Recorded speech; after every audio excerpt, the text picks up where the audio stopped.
This is grade 5 clocks and it's the left hand from bar 21.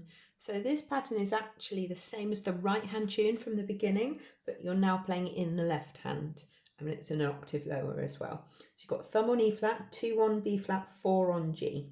You rotate that pattern of 1, 2, 3, 1, 2, 3, 1, 2, and then you change. So the first pattern is on those 3 notes.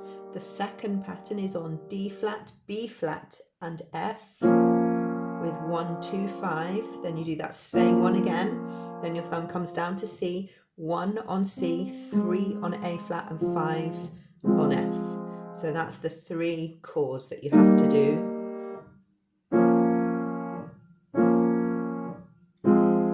Now this is how they actually sound when you spread the quavers out.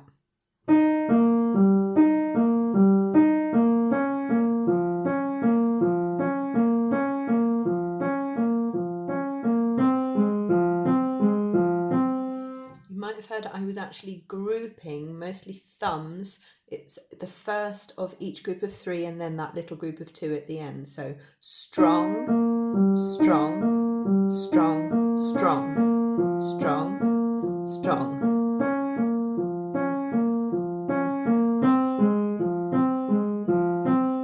So that's marked in the music with a little line above each of the note.